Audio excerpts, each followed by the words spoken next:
Hello, everybody. Hello, welcome. It is time to carry on with a little bit of that Dungeon Master preparation. Now, why, I hear you asking, why do you need to prep if this is a pre-generated adventure, Adam? Can't you just run it out of the book? And the answer to that question is, why, yes. Of course.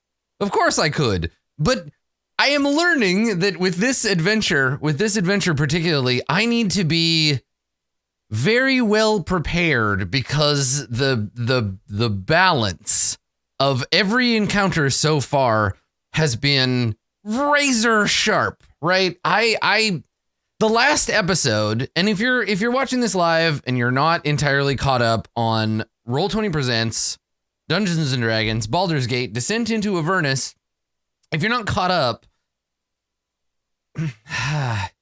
there are going to be spoilers, obviously, because it's a DM prep stream. But the main thing I kind of want to get across is just how,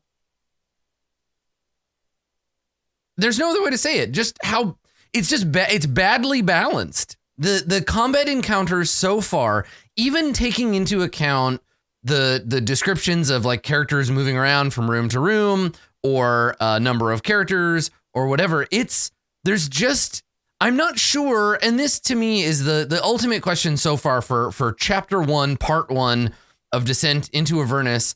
I kind of want to be like, why? What did you anticipate? What was to be expected from these encounters? And we talked a little bit at the end of the last session, and we looked at kind of where the encounter balance had kind of like led us.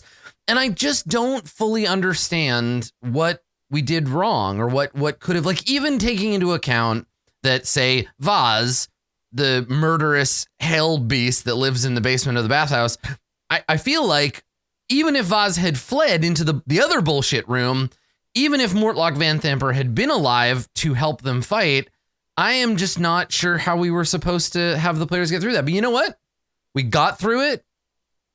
We made some slight changes to the rules on the fly, which normally I hate doing. But I think as a group in the moment, we all kind of agreed that having the characters die horribly in the second encounter with a player missing, it's frustrating because I'm trying to make both a good game of D&D that plays the rules as they're written, and also make it a fun show to watch. So I've been having to make some of these, and it's interesting seeing the reactions that people have had, the reactions that Dungeons and Dragons Twitter /YouTube /Twitch have had.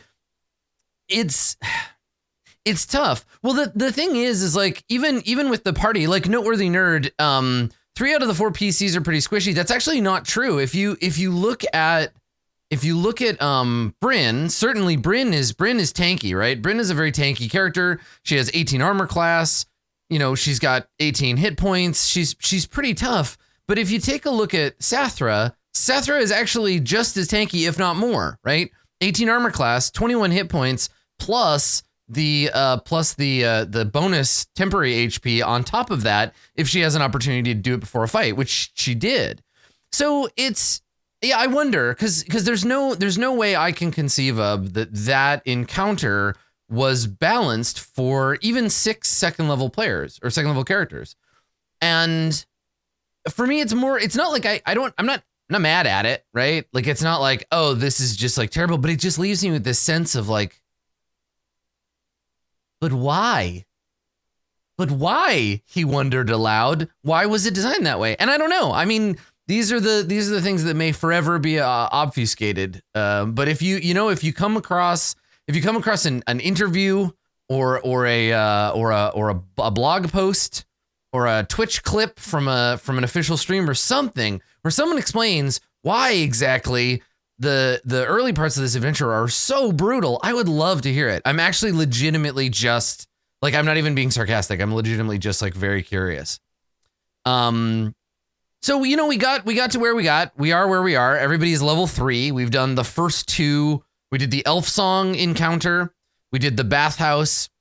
Now, the Bathhouse, and this is an interesting thing. So in the Elf Song Tavern, the player characters go to the tavern, right? This is a very traditional Dungeons and Dragons adventure start, right?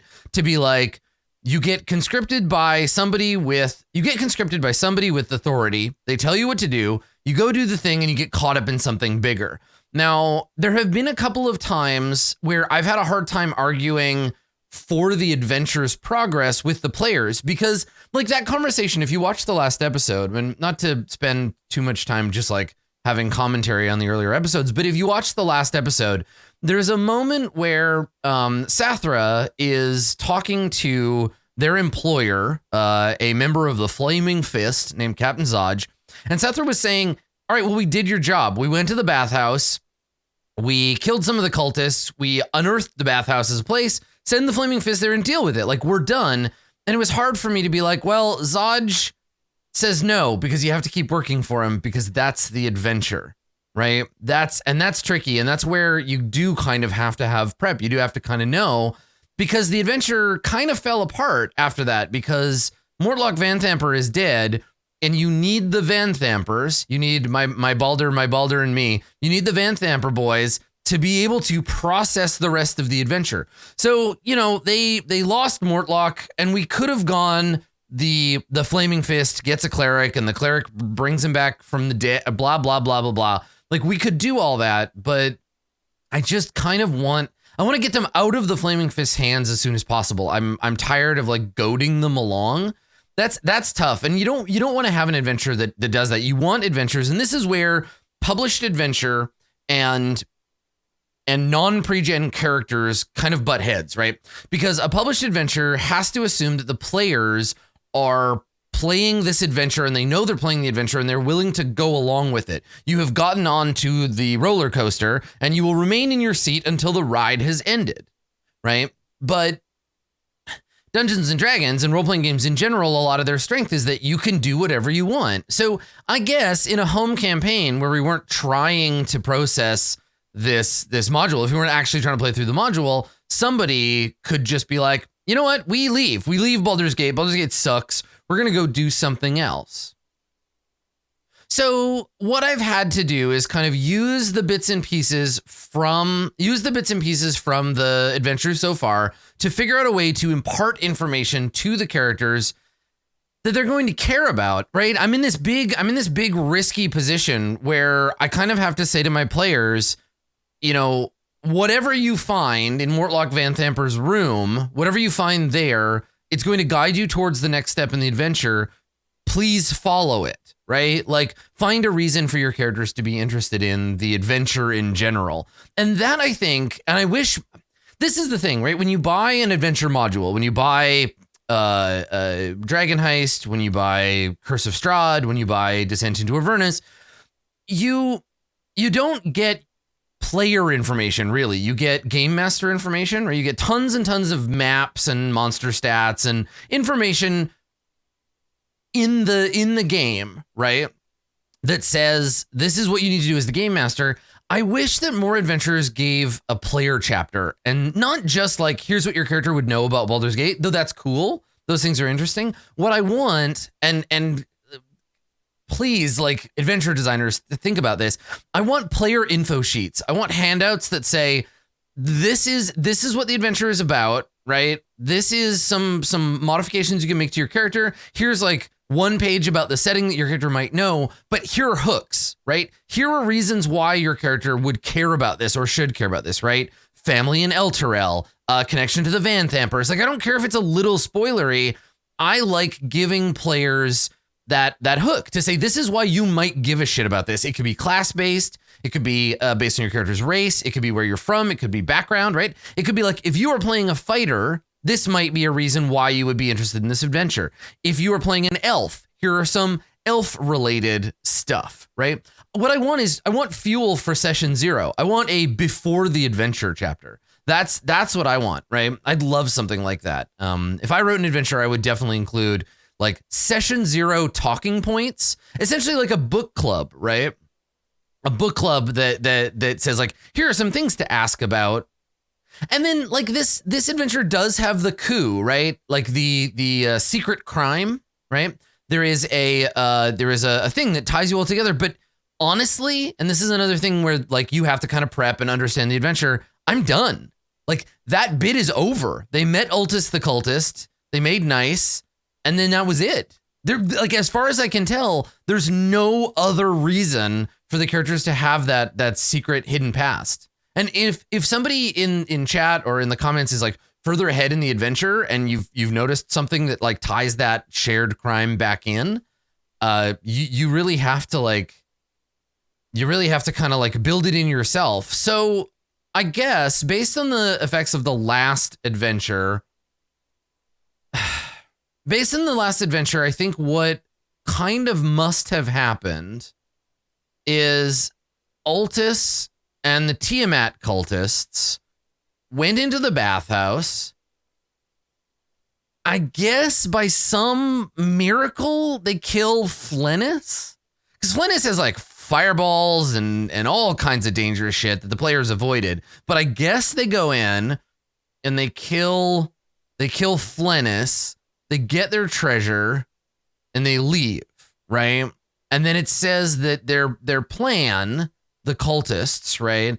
Their plan after doing their little ambush and getting their treasure back is to kill everyone who is a worshiper of the dead 3, including the Vanthampers, I think. Yeah, would they get in and out before Zodge sends the boys in? Yes, I think so. I mean, I get to make that call, but I think it's easier or more interesting if we keep Ultis alive in case I want to bring him back. But he can be, honestly, I don't have to make that decision right now. The Tiamat cultists can be Schrodinger's NPCs for the time being. So yeah, here we go.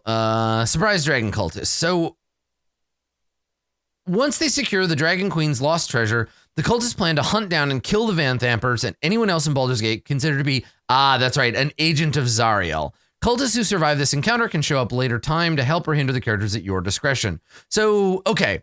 And then we didn't talk about this because the imp was invisible, but basically when the characters got there, right? When the characters got there and went into the bathhouse, there was a little imp, and maybe you saw it during the prep.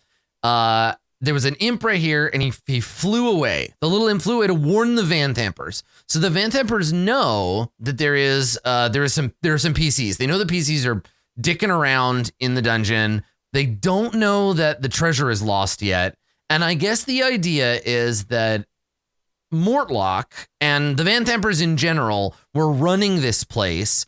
They are the ones that sold the treasure. The Vanthampers have a connection to Zariel. Zariel is what connects us to Elturel. And so for the next step, the cultists and the Vanthampers, they need to be the next thing in opposition. So what I need to do for tomorrow's episode, and this is going to be the big challenge without going to like talk to the players and just tell them what to do, I need to aim them at the Vanthampers, right? At Amric and the others. Now, the problem is he's dead. So he can't offer them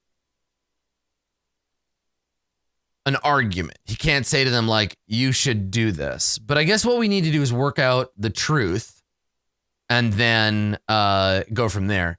Whether or not Sosorovo's cat would have seen the imp is irrelevant because it didn't look for it. It was under the hat. The imp flew away as soon as they got there, right? It didn't really stick around. Now, there is an NPC at the end of the Low Lantern, but they have no reason to go to the Low Lantern, right?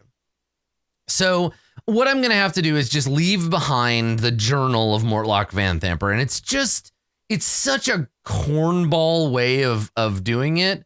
But that's the next thing. It's going to have to be like, here lies if you're reading this, I'm dead. Apparently Mortlock Vanthamper sounds like that, even though the Baldur's Gate accent is the South. Now, yeah, I could have a confidant or whatever. So maybe I'll do both, right? So maybe what we'll do with the inn, what did I call it? The Mast and Magpie. So maybe what we'll do there is they'll go to the Mast and Magpie and they'll go to Mortlock's room and they will find his journal, and I'll create some excerpts today to read to the players, or to turn over to the players to read to each other. Then I'll have someone come investigate. It can be Mortlock's manservant. Manservante. So Mortlock's manservant can come and be like, oh, that's who can have that voice, right? Because all the Baldur's Gate voice is like an American South kind of like, I'm from Baldur's Gate. And I'm literally only basing that voice on the fact that that's what the Flaming Fists sound like in the video game. But I love the idea that Baldur's Gate is like the Louisiana, or like the Atlanta of the Forgotten Realms, just in terms of accent, but it's not even like that far south, right? Like, so yeah, exactly. So it'll be the Baldur's Gate accent. Mortlock and the rest of the Van Thampers, they're from Baldur's Gate. Mom's gonna have the kind of Southern belle. I imagine that Mortlock's mom would be played by Kathy Bates in the show version of Baldur's Gate. Yeah, I do declare you have come to my house. Yeah, Woody Harrelson's Gate. I love it. Yeah, right. So like, this is how this accent thing, right? This is how I'm seriously just stealing it from anime, right? Where you just use an accent. You just use an accent that that you would normally use in the country you're from, right? And then you use that as a replacement. So like, if you went to Neverwinter, probably everyone would have Canadian accents. I just make everyone, that's canon now. Everybody in Neverwinter sounds like they're from Canada. And the Dales, no, the Dale lands are all, yeah, that's where you get your Minnesota accent, that like, oh, welcome to Shadowdale. Yeah, I am a farmer. I work the fields next to Elminster's house. In fact, that Elminster, he's always coming and going with those ladies of his. You know, I wonder how an old man like that can keep doing the nasty things he does. Keeps me and my family up all night. Anyway, so yeah, Waterdeep then would be like New York. Exactly. Yeah. And the idea with Waterdeep is that, yes, probably there are some people who have I'm from Waterdeep. I got a Waterdeep accent. But yes, but will the elves have Italian accents? No. They'll speak normal English, but we'll just throw Italian words into what they're saying. So yeah, we'll look a little bit ahead, and I'll try to pull Waterdeep. Yeah, you're from New Jersey. What's the Waterdeep equivalent of New Jersey? Like, what's close to Waterdeep but isn't? And people from there are like, yeah, I'm from Waterdeep, and they're like, no, you're not. You're not from. Do I have a map of the Sword Coast in this adventure? Undermountain. Skull. Oh my God, Skullport is New Jersey. Oh my God, that's totally right. Whoa. I love it. Oh man, the Skullport shore. Skullport is totally New Jersey, and Waterdeep is New York. Yep. Jersey City. Yeah. Amazing. Okay, so anyway, all that bullshit aside, it's just a way you can use your accents that are not, you're not borrowing them from like another culture. It's your own, right? So like, this is how, what got me, let me get back to the point.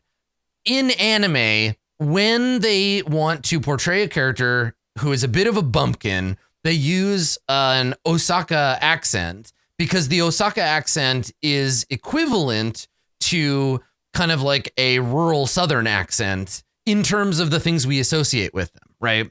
And then when they translate that into, if you watch like dubbed anime, they'll often use a Southern accent to represent someone from Osaka as well when they translate that. Yeah, and so it's like, you're not making analogies to real cultures necessarily, but you're saying these are the things that we associate with. Like, you'd use a posh British accent, but it's not like the characters are from England, because there's no England in this setting, you know? If you want to be really historically accurate, though, you'd want common to be French or something close to it. Or I guess, depending, like Latin, maybe. Or Esperanto. Anyway, we're not here to talk about language. I have to prep for this adventure. Okay, so let me take a look at kind of what's up next in the adventure. So the Dungeon of the Dead 3, convinced that his two older brothers conspired to kill him, Mortlock Vanthamper urges the characters to capture or kill Amric at a dockside tavern called the Low Lantern. The adventure assumes the characters will visit this location next. If they require an additional incentive to go after Amric, additionally to what? Like, what would be the reason that you would go to kill or capture Amric to begin with? Like, just that you have action? Like, it's just something to do? Yeah, like, I hate when adventures just assume, like, PCs will do anything an NPC tells them to do because that's the adventure, because it relies on having to do that. I want there to be, like, real character motivations for things. Like, I get why Mortlock wants to kill him, but it's not like Mortlock is their best friend, right? We'll take a look back at what Mortlock has to say, but I just don't see the reason. I got to give them a reason to go after the other Vanthampers. And like, these characters have no reason to. They're mercenaries. They need money, right? Right. And again, Amric can be questioned for information about Vanthamper Villa, but why? You know, like, why would they want to do what Mortlock does? Yeah, I don't. And like, I guess I wonder, like, yeah, how do they get their money from Zodge? But also, like, it's where the adventure is. And yeah, obviously I have the Deus Ex Machina of, oh, and I guess this is something worth looking at. I stole, or I didn't like steal, but I repurposed. So this is, I'm gonna dig into my role-playing game archive. Are you ready? So the beginning vignette, I got a lot of good feedback on that beginning vignette of like, Bryn Oram wakes up and her angel companion, her weird mind angel, her Chris angel, tells her what to do. Right, gives her incentive to do things just by being harassing, changing the letters on signs, whispering into her brain, that kind of thing. So my inspiration for that, where I got that from, is the communication of, I want to call them, I can't remember what they're called, the Heralds, I think. Did anybody play the White Wolf game, Hunter the Reckoning? Hunter the Reckoning, you remember that game? In Hunter, there was some kind of like other intelligence that gave hunters their visions. And I basically just used that. I was like, there's a supernatural force commanding you to do things. And it could be a hallucination, or it could be that you're an Azamar, but this voice tells you what to do. And that concept came from, in that moment, I planned that scene as we were starting the adventure. I was like, oh shit, I could just, they don't have to have a conversation. She can just communicate to her through the celestial veil, and it'll come out all garbled and weird. And like, this is the life that you live if you're an Azamar. Like, you have this angelic entity on your shoulder, like pushing you to do things. Yeah. I like that idea. Something about that character that I'm really interested in. Yeah. Yeah, I think in characters interpreted it in Hunter, depending on their creed, and their own personal stuff. Some of them were just like, I'm crazy. And others were like, it's an angel. I think there was some like loose suggestion that it might be like the reborn souls of Solar Exalted, back when they were trying to tie Exalted's metaplot in with the World of Darkness metaplot. And now we're talking about a completely different role-playing game, which is not helpful to me. So back on track, Adam, back on track. So the adventure assumes that they are either going to go to Vanthamper Villa, or they're going to go to the Low Lantern. They need to deal with this shit. I still don't really know why. Let's see what Mortlock would have to say if old Mortlock were alive. I was betrayed. These assassins conspired with my brothers to kill me. If you hadn't come along, I'd be dead. I owe you my life. Okay, all right. My family's paying the Dead 3 cultists to murder people in the city. Our goal is to prove the Flaming Fist can't do its job. Once the city stops paying them, the Flaming Fist will have less reason to stay in Baldur's Gate. Meh. With them gone, no one can stand in the way of my mother becoming the city's next Grand Duke. If she gets her way, Baldur's Gate will share Elturel's fate. and get dragged into the 9 hells. I mean, I guess that's pretty good for an inspiration. Okay. My mother is one of the 3 remaining members of the Council of 4, which governs Baldur's Gate. Okay, so this is basically just like, this is bigger than you think. It's part of a coup to take over Baldur's Gate. They're going to probably go to Zaj and be like, Zaj, deal with this. And Zaj will be like, if I take this to the high command, like, basically we just have to make it so they can't just give up the adventure. But also, like, why would they care? Why wouldn't they just fuck off? Yeah, also, what I have to do is put pressure on them. If they ignore it, the Vanthampers, because the Vanthampers know that they know, and then I just need to have them get attacked. So if they try to ignore it, I'll use one of those little side things and have them go in and try to attack them. Okay. Yeah, we'll go from there. Yeah, Thirstwell knows about the bathhouse. Yeah. Anyway, the Dead 3 cultists receive regular payments from my brother Amric, who runs a money lending business out of a tavern called the Low Lantern. My mother doesn't expect much of me, but she thinks the world of Amric. He's always been her favorite. My oldest brother, Thirstwell, I can't. Somebody on the YouTube comment for the last episode they posted a comment that was the intro to my brother and me, but it was with the Thirstwells. It made me laugh pretty hard. And now I can't think of anything else. The Dead 3 cultists receive payments from Amric. Amric works out of the Low Lantern. Mom likes Amric the best. My oldest brother Thirstwell uses imps as spies. He has the bathhouse under surveillance and he knows you're here. He's very sickly and seldom leaves our mother's estate. We gotta kill him first. You made it this far. You've killed most of the leaders of the Dead 3 cult. The cult will break up. Without them, the cult will break up. The cultists keep their treasure nearby. Okay, so I don't need any of that crap. That's fine. We don't need to worry about that. All right. Okay. So if they let him go, Mortlock hides in the city, yada, yada, yada. He's dead. I guess now that the Flaming Fist has the body, they'll notify the Thirstwells that Mortlock is dead. And the Vanthampers, not the Thirstwell. Thirstwell's the first name. They'll notify the Vanthampers.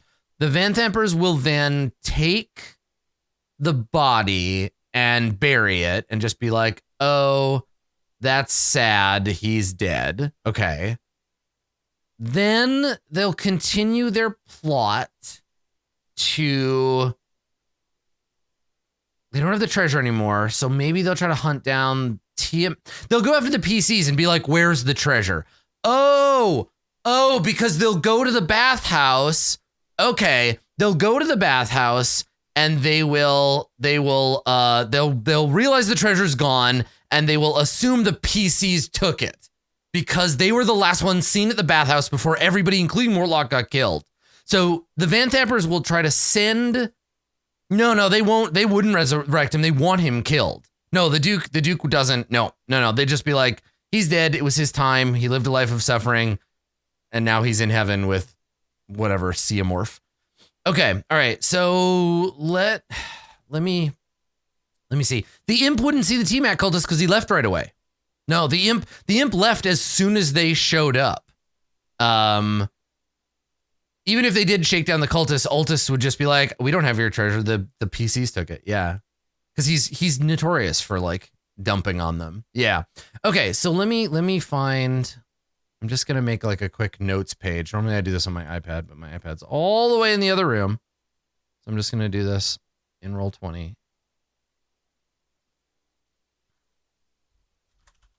Okay.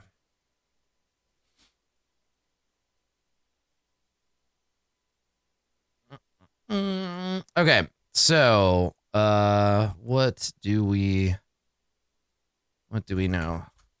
Right? Yeah, the imp is told to return to his post, but it's too late, right? They've come in, they did the whole thing, they left. By the time the imp gets back, anyway, okay. So players arrive at the bathhouse. And then this is just for me to like organize my thoughts, just to make sure that I kind of have everything sorted. Okay, so Imp sees the PCs and reports to... Does the Imp report to the mom? Or to Amric? Let's see. Thirstwell. Okay. And Thirstwell is flies to Vanthamper Villa to alert Thirstwell, the oldest of the sons. But Thirstwell is being skipped over for Amric, right? So Thirstwell doesn't like Amric. Okay. Reports to Thirstwell, who does nothing because he wants Mortlock dead. Okay, all right. Good. This is not keying to my grid very easily. There we go. Okay, and then the imp returns. I guess that comes later. So the PCs kill a bunch of cultists, take Mortlock out, and Ultis, and meet Ultis. And then Ultis finishes the job, takes the treasure out of the bathhouse. Then the imp returns,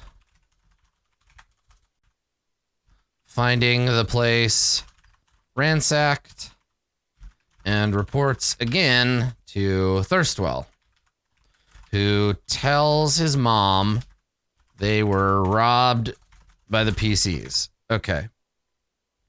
Not really sure why Thirstwell wouldn't have done anything. I guess because he wants Mortlock dead.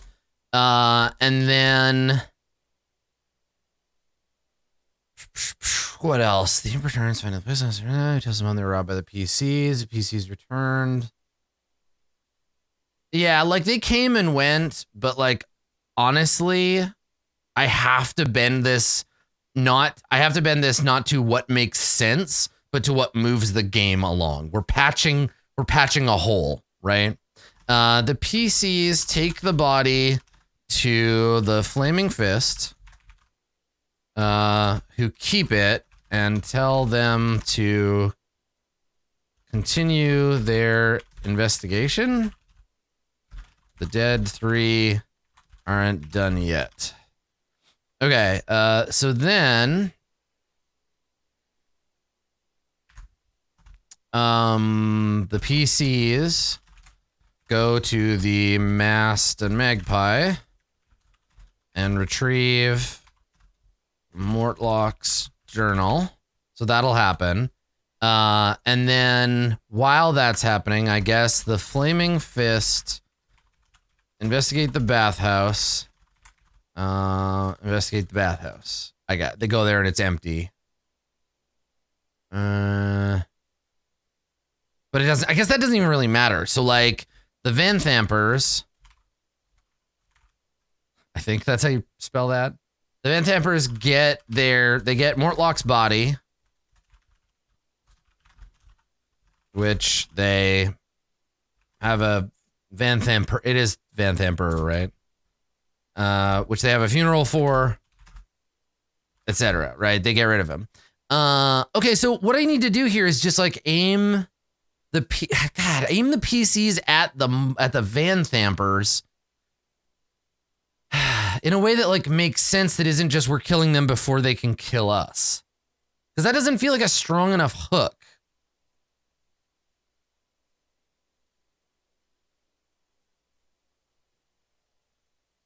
I think when the vampire they take the body, when the Flaming Fist takes the body back to the Vanthampers, they tell them that they found him dead. He was killed by cultists because they don't know the connection, right? So like the Flaming Fist return the body, saying he was found dead at a bathhouse, killed by ball cultists. And then they have a funeral, and they basically get what they want, but they want to attack. They have to, and then I guess the Vanthampers send agents after the PCs, because I have to assume what would happen if the PCs didn't do anything, right? Okay, the Vanthamper sent agents after the PCs to retrieve their missing treasure. Okay, so that's the thing that could happen. Okay, so let's take a look at putting together, because what I need for this session is I need a journal entry, right? And then we'll look ahead and we'll think about kind of what else. So I need to make a handout to give my players. Mortlock's journal. Okay, and I will give this to the players later.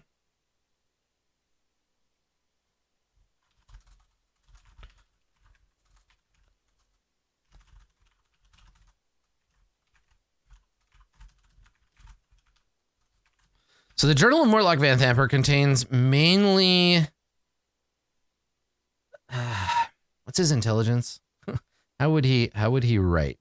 Let me look here. So you have just like a regular intelligence?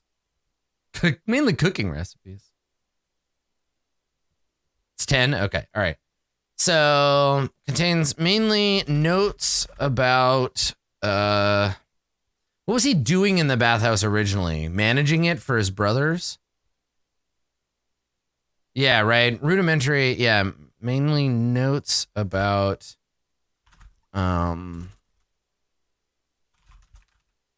bathhouse itself, the dead 3 cultists, and lists of targets for assassination and blackmail.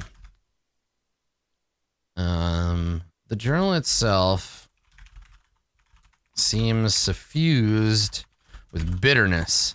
It's clear that Mortlock didn't feel that running a cult out of the sweaty basement of a bathhouse, I guess it's a lowercase b because it's not the bathhouse. Okay. Didn't feel that running a cult out of the sweaty basement of a bathhouse was quite up to his expectations. And he seemed to blame his family for this misfortune. A few excerpts. Okay, there we go. So, let's see here. It's so weird that a big part of this adventure's hook is like noble cultist managerial, like he's managing a WeWork but for cultists. But then the other like assistant managers decide to kick him out and become the sole assistant manager. Like it's, I don't know, it's not that grabby. Like it seems like a cult maker space. It seems like a weird, it's a jam space for former religions. I don't know. It just seems weird to me. Okay. All right. Mortlock. Tolerated by his mom, despised by his brothers. Yada, yada, yada. Sent to the bathhouse by his mom to send followers, coordinated attacks against the city. When it was clear they could function without him, Thirstwell and Amric conspired to assassinate him. Okay. All right. So I'm sure it's only a matter of time before Amric and his other brother Thirstwell. How could I forget? I know. I hear them when they think I'm not around talking about me.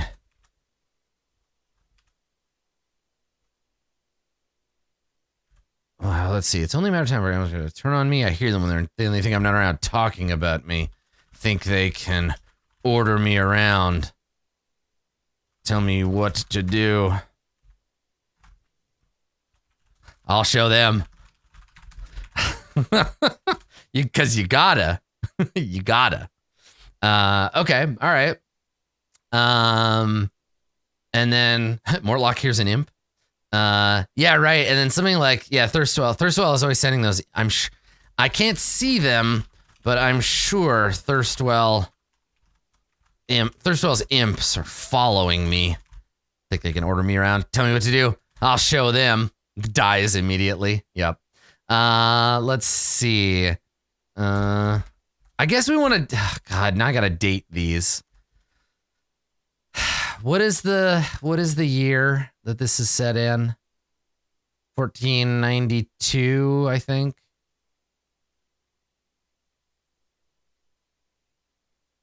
Such a hassle. All right. And I also need Morlock's Journal, day 1. Yeah, it's 1492. The FR calendar's kind of, yep. I want to show that it's in order, right? So do we really date their entries in a personal journal? Yeah. So you can look back and like see. You can see when you wrote it. Yeah. So I think, I don't know how long this has been happening. God, I have to build a timeline. I have to build a timeline of this shit to, oh God. Okay. You know what? I'm just gonna put, I don't know. Because I feel like I want these to be in order, but.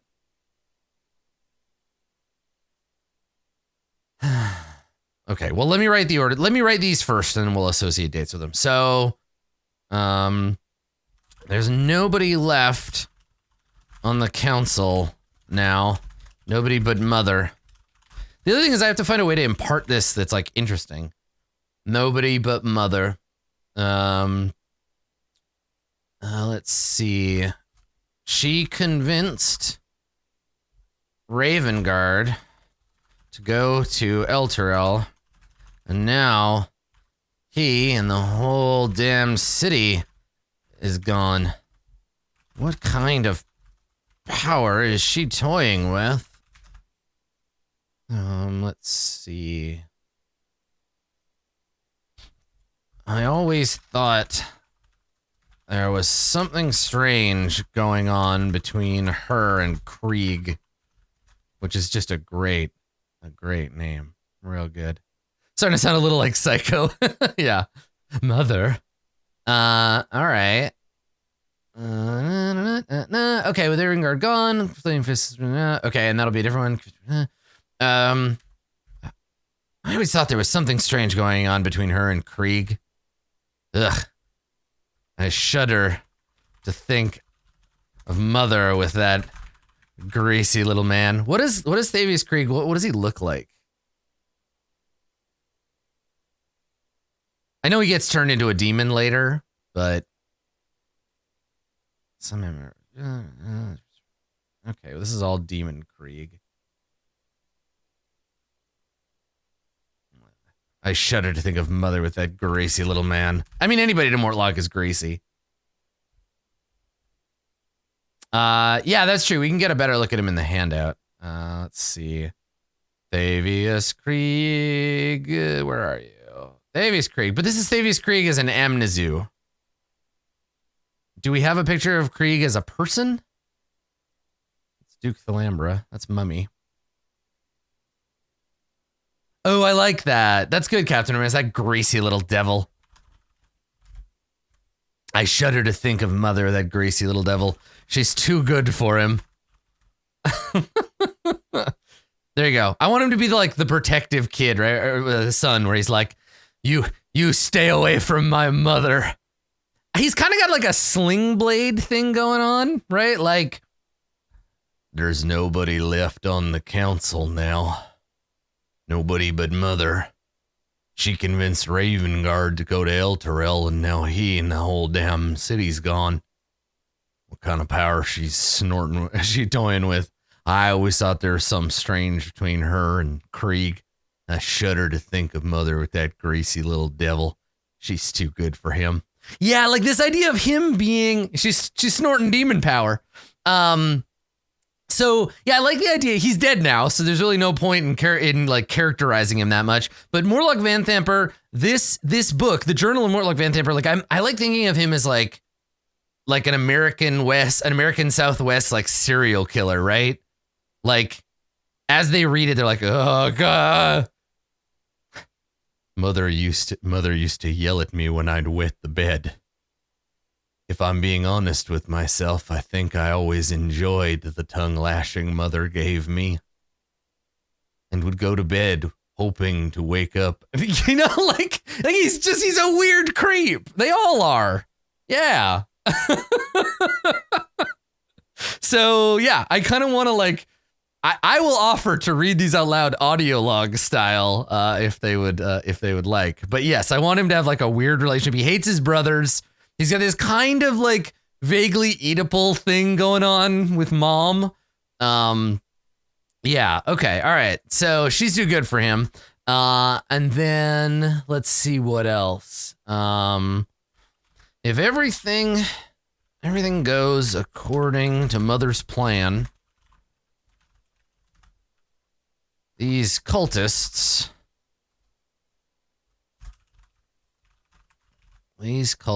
will turn the whole city against the Flaming Fist. These oh God. No new tabs. There we go. These murderers and death worshippers do whatever we tell them to. And right now, we need them to serve up a dose of chaos. We need them to serve up a dose of chaos. Once the city loses faith in the fist, Mother will be able to take control.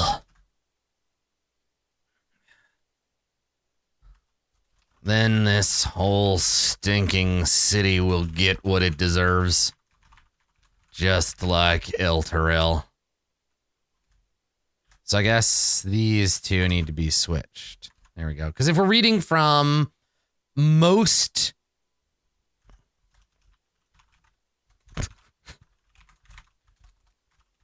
There we go. Ugh.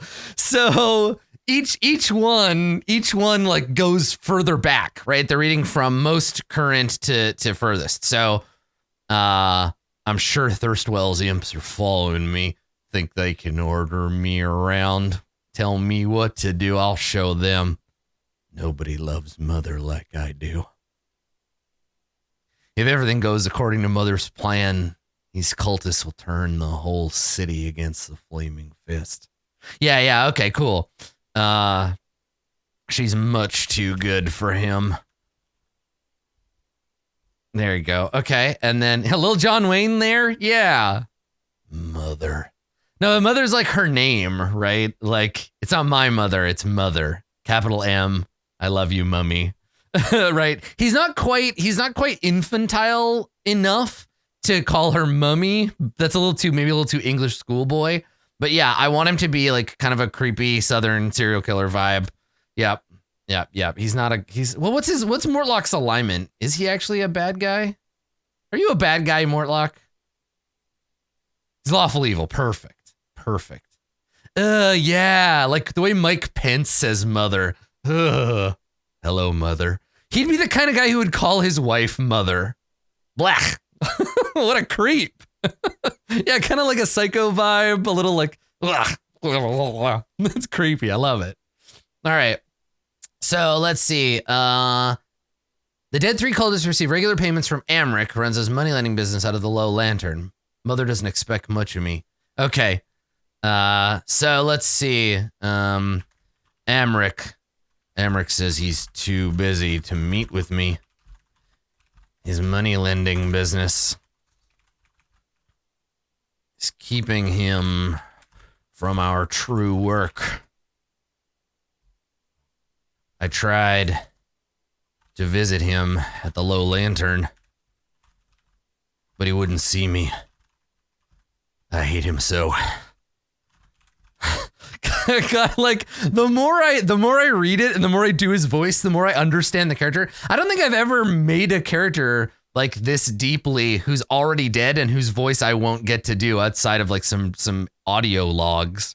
I guess if I wanted to go full on with this, I could record them, right? And then play them as separate audio files. Like I could literally like in the audio jukebox, I could add in some like stuff where I could just play it on the stream.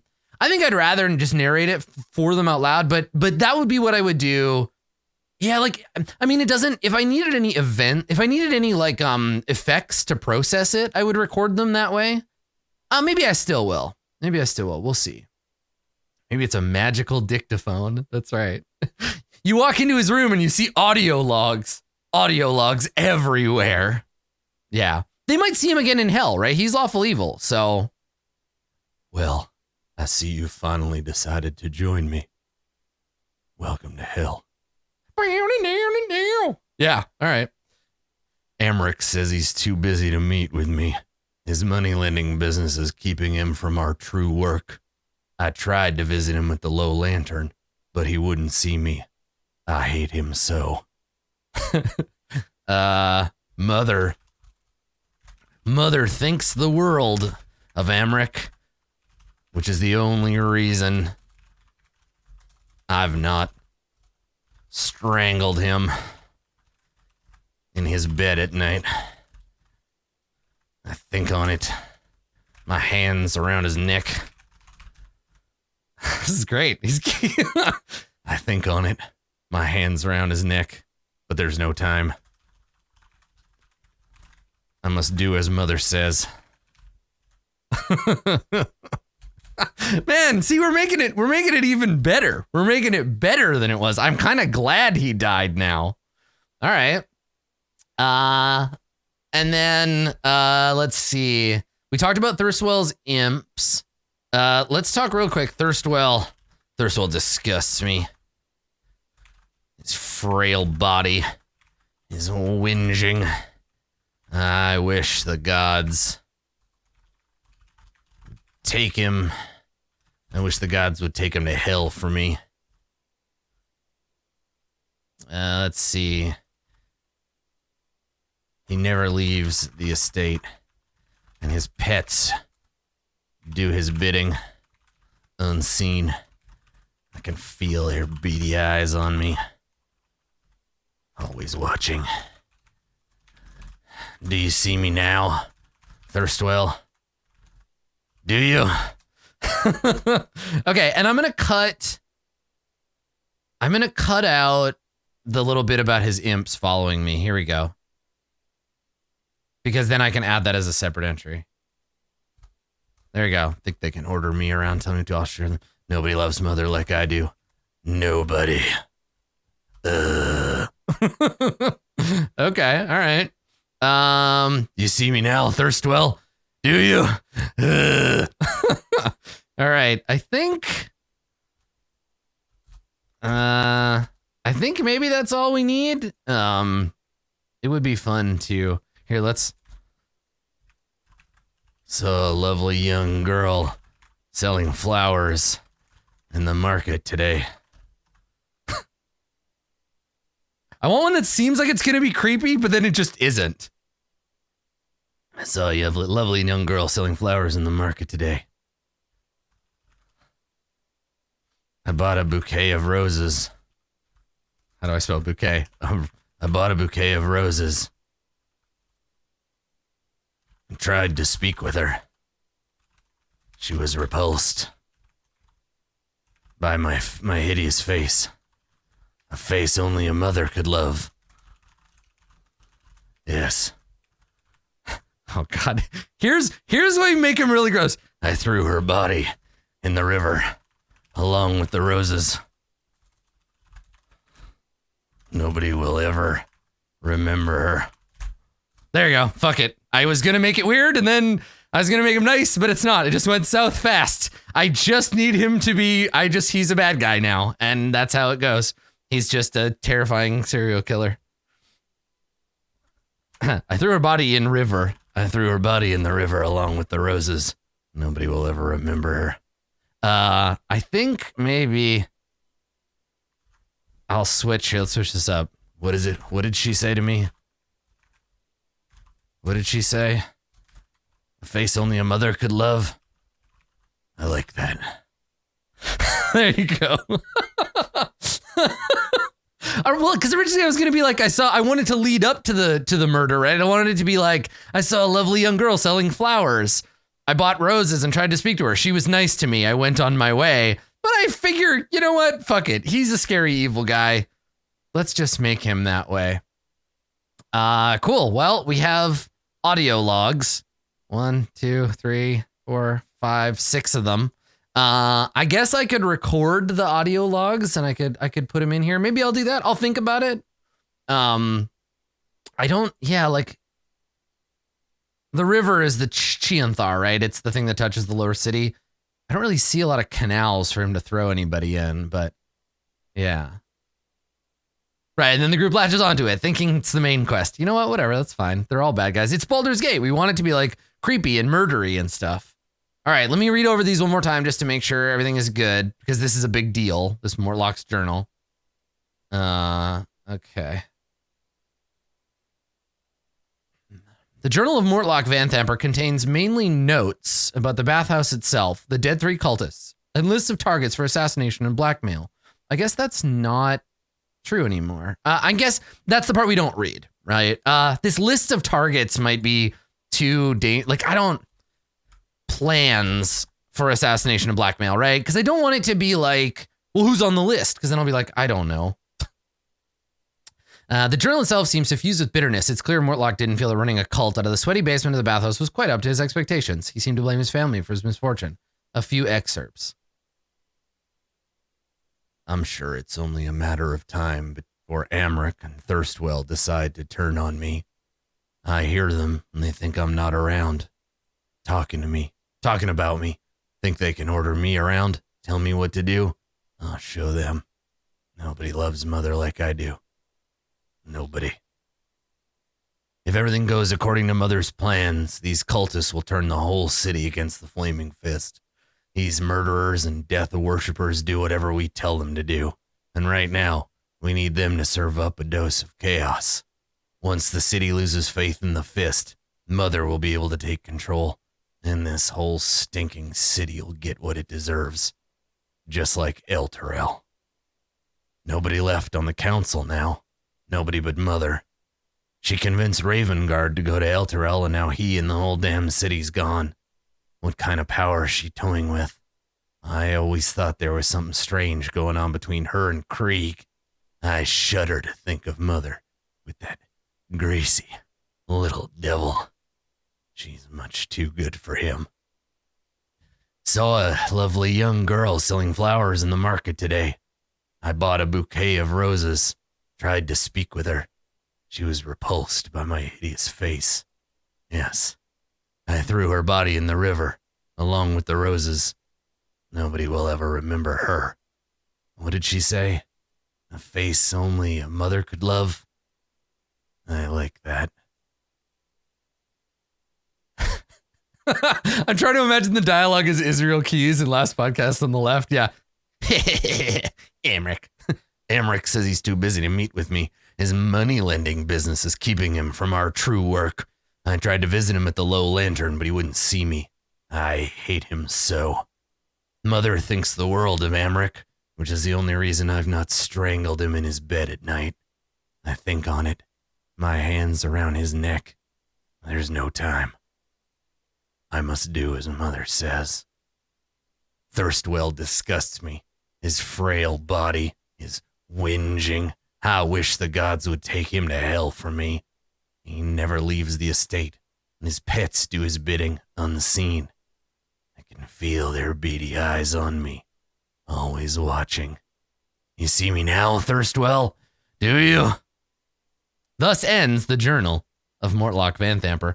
Cool, all right. So that gives them lots and lots of shit to, go with. So if we give, I think I am going to record this because I think the voice is too important. Now read it in Luigi's voice. If everything goes according to Mother's plan, these cultists will turn the whole city against the Flaming Fist. It's me, Volothamp. Do you want to come to the Mushroom Kingdom with me? I'm getting on a boat today. Yeah. So anyhow, so Mortlock's journal, we'll put this together. They will find the journal of Mortlock Vanthamper. Oh my God, I hate my brother Mario. What is it she said? I saw a girl today. She said her name was a Daisy. She wouldn't look at me. Only Mario. Fuck. I love the idea that it's like you get to the Van Thamper villa and you meet the Van Thamper brothers. Mario, Luigi, Wario, Waluigi. It's me, Emmerich. God damn. So I jumped on her body and I kicked her into the river like a Koopa. So anyway. Yeah, and the mom in this, I am envisioning her as, yeah, like a little bit mother from Futurama, right? A little bit mom's robots from Futurama, and then a little bit Kathy Bates, kind of the scary older mom in charge of the three. What was the name of the Beagle Boys' mom was her mom from DuckTales? Or am I conflating her and the like weird duck sorceress?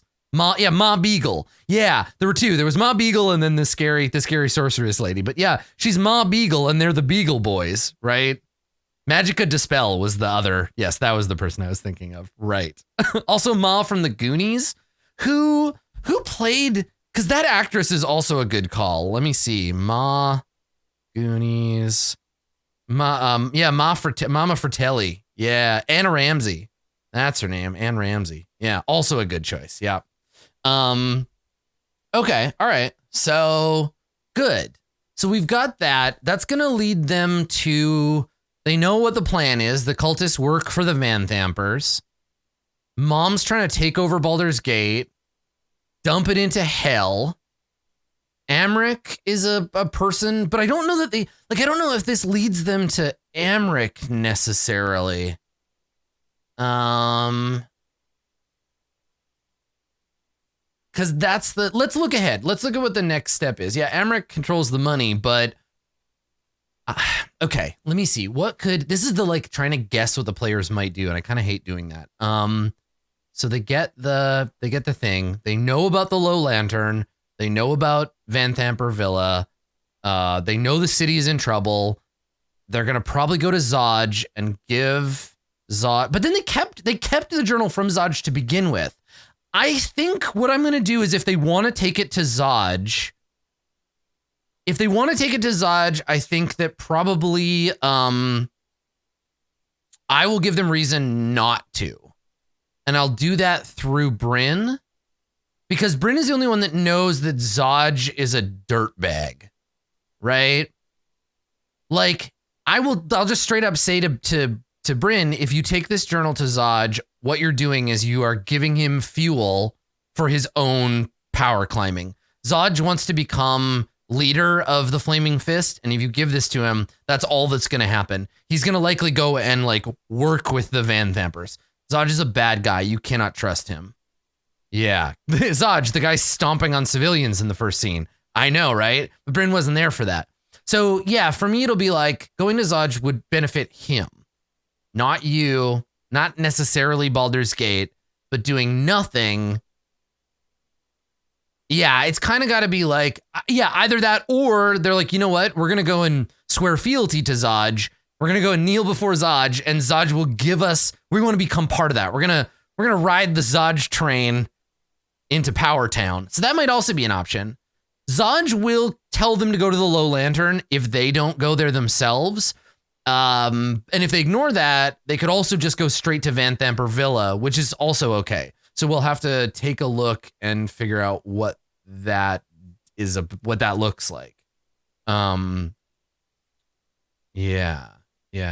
Well, the thing is, the Van Thampers want to get rid of the Flaming Fist because they think the Flaming Fist won't work for them or whatever, right? But I think the Flaming Fist, I think Zodge and Mama Van Thamper could come to a deal. I think that if Zodge and Van Thamper have a conversation, she's going to turn him to her cause, and then they're all going to work on, like, it'll just be like a splintering group of the Flaming Fist. Zodge's guys join with the Van Thampers and swear fealty to Zariel, and Zodge becomes a Hell Knight or whatever. Like, that's definitely possible.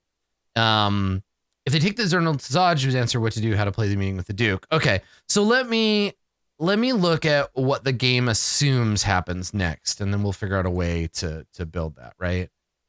Because it goes Elf Song, Dungeon, Low Lantern, confront Duke Van Thamper, meet the fugitive Hellrider. They need to meet Rhea Mantlemorn.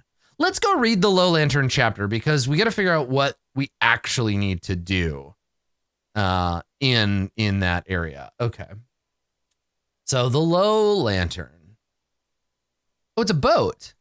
Cute.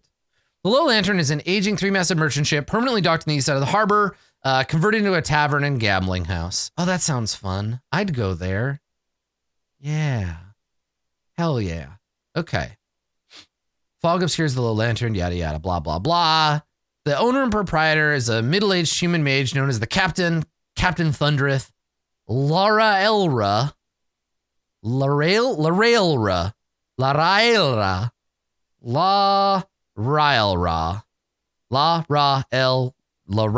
Okay, whatever.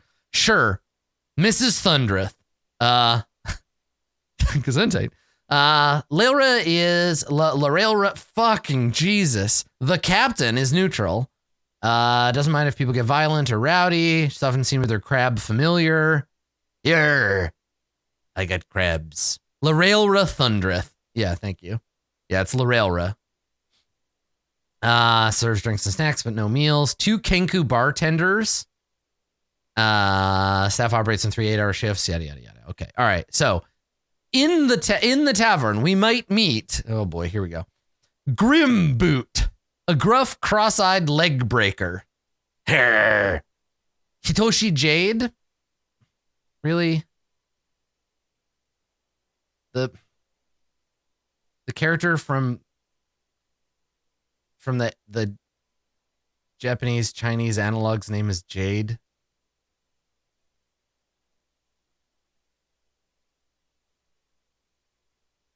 I'm gonna change that. That's I don't like, that's boring. It's just such a that's such a Mortal Kombat choice. Like Hitoshi is fine. Hitoshi is Hitoshi is a first name. So I think we're just going to go with Hitoshi. There you go. Taserface. Hitoshi, a drunken sailor from a merchant ship called the Golden Gull. Joran Nightberry. Would you like to eat a bowl of nightberries? Shy Horse Breeder. Skadric Salikar. That's a great name, actually. I love Skadric. He sounds like somebody who's really into like jazz, like vocal jazz. It's pronounced Skadric, thank you. Skadric Salikar, a lazy flaming fist who was suspended for a 10-day without pay. Yeah, if you're going by shoe naming convention, I think Jade was the first name. I think you're right, Karen. I'm gonna just leave him as Hitoshi because I think naming him Hitoshi Jade is just a silly thing to do. Prin Daring Whistle, spectacles wearing barnacle scraper. You're a spectacles wearing barnacle scraper, you are. Aerith.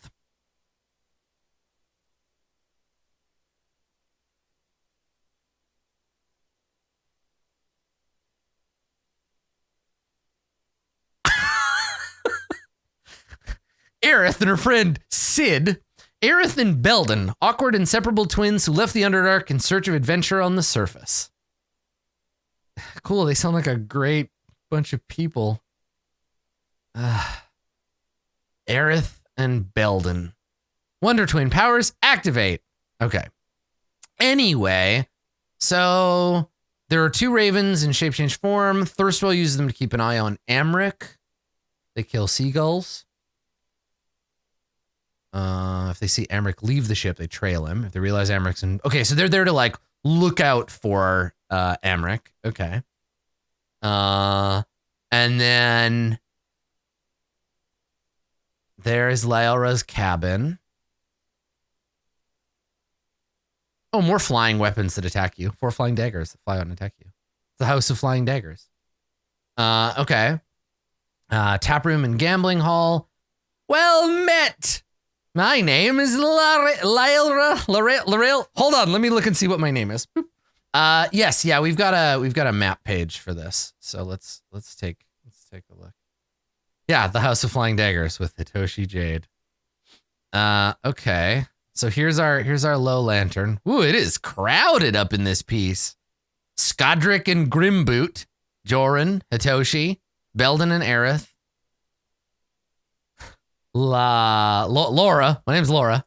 A crab, Kenku. Okay, cool. All right, and then upstairs, Valtus. We'll get there. All right. So she comes in. If they come in, they say, "Well met. My name is Lorelra Thundreth, but people around here call me the captain. If you're thirsting for a beverage or looking to gamble, you've come to the right place, but watch your step. Things can get pretty messy around here." All right. In the tavern lounge, a pair of couches and a coffee table have become Amric Vanthamper's personal business. 33-year-old Amric sits alone on the starboard couch.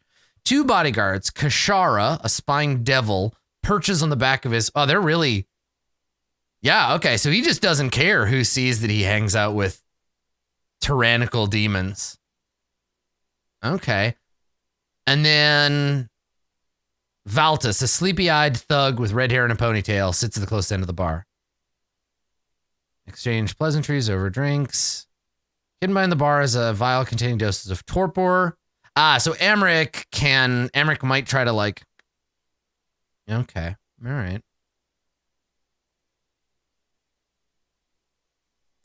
Unless the characters attack him all at once, Amric assumes they've come to him for a loan. He'll provide one up to 150 gold. His terms are simple, 25% interest, repayment in 10 days. They're never going to ask about that. You can try to rip him off. Characters try to interrogate him. He's a practiced liar. He uses that Scarface talk. Right, so he just says, my brother is crazy. My brother is crazy, and he's jealous, and he's dead, so he can't fight back, right? So I think he probably blames Mortlock and is like, my brother is insane. We kicked him out. He fell in with a bad crowd, and so it'll be him being like, I'm charming and smooth. Look at Amric, right? And fancy pants here. He's like, my brother. Why is he English? God damn it. My brother. He's got to have that kind of Southern gentleman. I'm Amric Vanthamper, you see, and my brother Mortlock, he was born simple, even though he has 10 intelligence, but of course you can't see his character sheet. My brother Mortlock, he was a madman, you see, and he had delusions of grandeur and paranoia. And if we're being honest, and I hope you understand this is not to be repeated, I think he had a bit of a thing for our mother. Dangerous individual, that Mortlock. It's a shame to hear he died. It's a real shame. How can I help you? Right? Like he's like friendly in this kind of like greasy way. He's a bit like Leonardo DiCaprio from what's his called? Django Unchained, right? Yeah. Like, oh, you had my attention, right? Like and I think that'll be kind of where I angle in on it, like the vaguely creepy Southern plantation owner / maybe vampire. And if the players ask about Kashara, he'll probably play coy and be like, well, you know how life is here in Baldur's Gate. You got to take all the friends you can get, and he just like caresses the devil's face. The devil like gurgles satisfiedly. Oh God, the Vanthampers are creepy, and I'm kind of this is the reason why I do GM prep, is that you notice I'm not drawing dungeons, right? I'm not populating adventures. I'm spending all of this time just intently focusing on characterization. Like, what do I want to get out of these characters? What do I want to impart to the players? And again, this is me, right? This is the Adam Coble style of dungeon mastering. Nothing is more important to me than NPCs. They are my vehicle to illustrate the themes of the game. They are the way that I express things. So Amric will surrender if he fights. He'll offer himself up as a prisoner. Nobody in the Low Lantern tries to help. If they try to kill him, Lorelra, the Railroad, Lorelra warns them his death will incur the wrath of Thalamra Vanthamper. You got to get out of Baldur's Gate. Okay, before they leave, we have to have a meeting with Rhea Mantlemorn. So Rhea was born in Termish. All right. Okay. How long between meeting Rhea Mantlemorn and falling desperately in love with her do you think we have for any character? Because she's like the tortured young lawful good paladin, right? She's like, I just want to do good in the world, right? Like she's pretty much like a Sailor Scout. 10 seconds. She's like a Sailor Scout from Sailor Moon, right? Like she's a teenager with superpowers. It kind of looks like Bryn. Yeah, where is Termish? Where's Termish in the Forgotten Realms? It sucks that she has no art. Yeah. Termish. Forgotten Realms. Allagon in the Vilhan Reach. Governed by the Assembly of Stars. Since Termish gifts to Shantea. Termishans wear chalk marks on their forehead to announce their personal abilities. 1, that they could read. 2, they could write. And 3, they could use magic, indicated by dots on their forehead. That's fucking cool. What a great little character like note. I'm so glad I looked it up. I'm not sure what the cultural analogy for Termish is supposed to be. Like Turkey? Like, is she Turkish? Right? Is that like, I don't want that to be the analogy because it's only one letter shifted, but yeah, she's got some concept art, right? So I think her 3 things, Rhea Mantlemorn, her kind of, we'll read her story and then I'll figure out kind of her little NPC things. But yeah, she'd have two chalk marks on her forehead just because that's her cultural dress, right? So she'd have two marks because she can read, but she's not a spellcaster. Yeah, I'll grab the art from the, where is it? Supplemental material. Oh, maybe it's in, she's not, I don't think she's an Azamar. She's a Hell Rider. I think she's human. It's appendix F in the book. So, there it is, story concept art.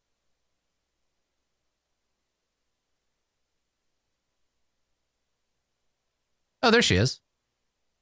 Yeah, there's Rhea. Oh, she's cute. Krull the Turtle. Zenith the Hobgoblin. So that's Rhea. There's some Abyssal chickens. Okay. Yeah. All right. So that's Rhea. Oh yeah, Termish might be like kind of like India inspired too. That's a good point. Yeah, she could be like Bryn's younger cousin. Yeah. Okay. So Rhea Mantlemorn, let's read her tale. Well, that's a lot of, okay, here we go. Rhea was training a few miles north of Elturel when the city vanished. She watched in disbelief as the companion's light went out, turning black as the city appeared to crumble and sink below the horizon. A horrific image Rhea has been unable to get out of her mind. She returned to Elturel to find a crater where the city once stood, then took it upon herself to lead a group of fearful refugees west to Baldur's Gate. Before the Flaming Fist closed the city gates, Rhea and a handful of others managed to sneak inside, but they didn't get far before a group of Flaming Fist soldiers confronted them. The refugees scattered, and Rhea found herself cornered by a Flaming Fist thug. She wounded the soldier with her longsword, fled down an alley, stole a cloak to better conceal her weapon and armor, and has been a wanted fugitive ever since. Okay. Rhea hasn't been in Baldur's Gate long, but she's quickly concluded the city is a cesspool of corruption with death lurking around every corner. She's investigating a rumor that Thavius Krieg is in the city. Okay, so this is important. Rhea hasn't confirmed whether the rumor is true, but reports say that Krieg was seen in the company of 4 guards employed by the Vanthamper family. The estate, so she pushes them towards the Vanthampers. She aims to question him about the veracity of the rumor. She knows nothing about Krieg's treachery. She just wants answers regarding what happened to Elturel. Amric Vanthamper runs a business. She intends to... okay. As for Baldur's Gate, I hope the rats eat it. Okay. The characters appear valiant and forthright. She takes a liking to them immediately. Once she realizes their quest parallels, she has to join them. So she introduces herself after they... Oh, she's fucking Aragorn. She's Aragorning it, right? So like, here, I'll just put her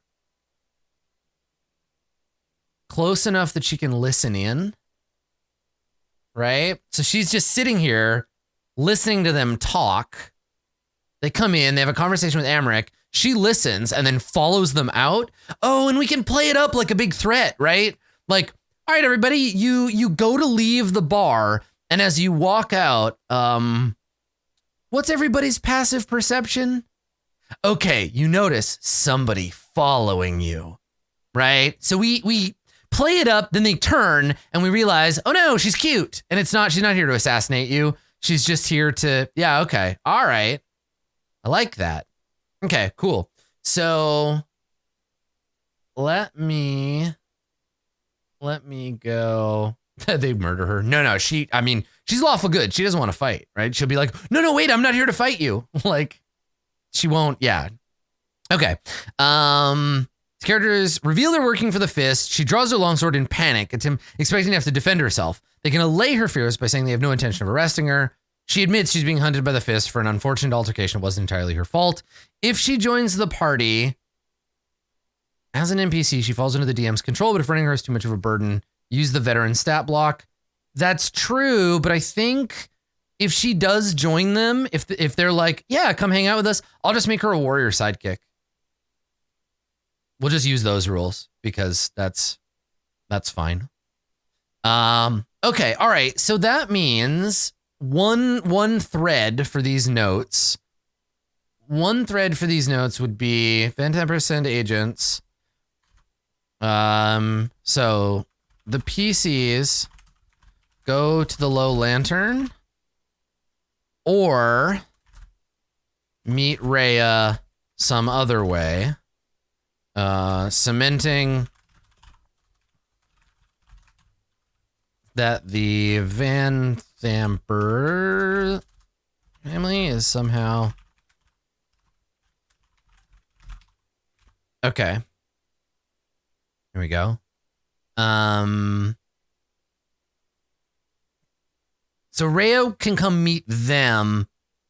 Oh, okay. Some other way.